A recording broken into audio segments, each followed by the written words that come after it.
బుద్ధితో బతికిన తోడేలు.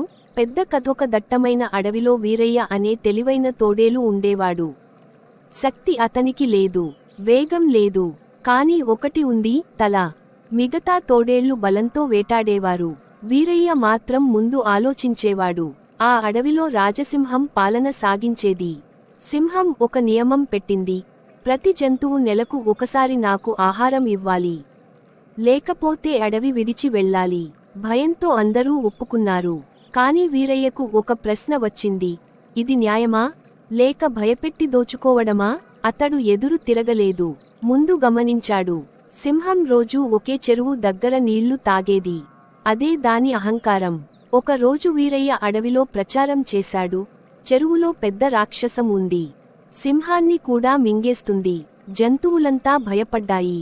సింహం కోపంగా వీరయ్యను పిలిచింది. నన్ను భయపెట్టే రాక్షసమా? తీసుకెళ్లి చూపించు అంది. వీరయ్య సింహాన్ని చెరువుకి తీసుకెళ్లాడు. నీళ్లలో సింహం తన ప్రతిబింబం చూసింది. ఇదే రాక్షసం అని వీరయ్య అన్నాడు. అహంకారంతో సింహం నీళ్లలోకి దూకింది. బలమైన ప్రవాహంలో చిక్కుకుని బయటకు రాలేకపోయింది. అడవి విముక్తమైంది. సింహం లేకపోయినా అడవి అస్తవ్యస్తం కాలేదు. ఎందుకంటే వీరయ్య ఒక నియమం పెట్టాడు: బలం కాదు బాధ్యత, భయం కాదు న్యాయం. వీరయ్య రాజు కాలేదు, కాని అడవి అతన్ని నాయకుడిగా. బలం ఖాళీ అయితే లోభం వస్తుంది. యాస్టరిస్క్ సింహం మాయమైన తర్వాత అడవిలో 3 శక్తులు బయటపడ్డాయి. భల్లూకం బలం ఉంది, ఆలోచన లేదు. నక్క ఆలోచన ఉంది, నిజాయితీ లేదు. వీరయ్య తోడేలు ఆలోచన ఉంది, ఉద్దేశ్యం స్పష్టం. భల్లూకం చెప్పింది: సింహం లేని చోట బలవంతుడే రాజు. నక్క అంది: రాజు అవసరం లేదు, నాకు మాటలు చాలు. వీరయ్య మాట్లాడలేదు. ముందు అడవిని గమనించాడు.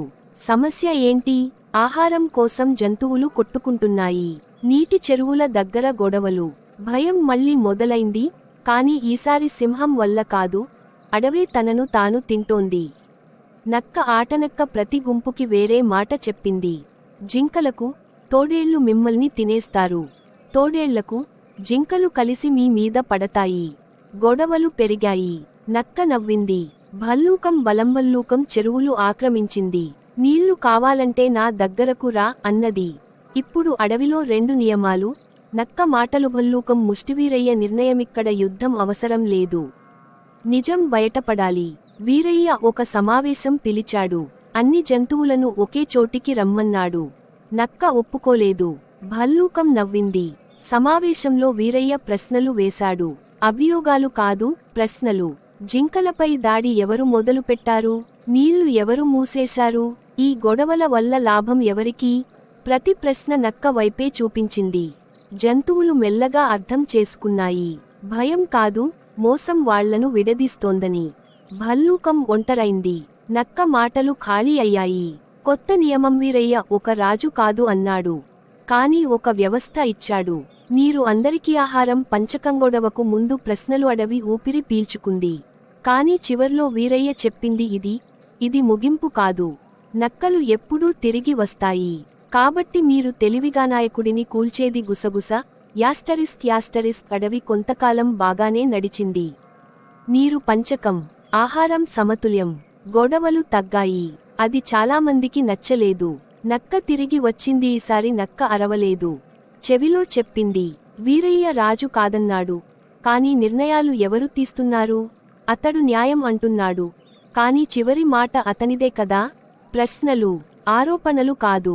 అడవిలో విషం కలిసింది. కొత్త శత్రువు, అనుమానం. జంతువులు గమనించాయి. సమావేశాలు వీరయ్యే పిలుస్తున్నాడు, నియమాలు అతడే చెబుతున్నాడు. నిజమే, కాని ఉద్దేశ్యం వాళ్లు మర్చిపోయారు.